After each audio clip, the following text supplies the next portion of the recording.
Sino dito nagwa-worry? May oras ka mag-worry? O di may oras ka mag-pray? Tama? Sabihin mo kay Lord, pag-pray ka.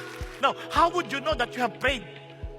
And the peace of God, which surpasses all comprehension. Maaring wala pang nangyari sa sitwasyon mo.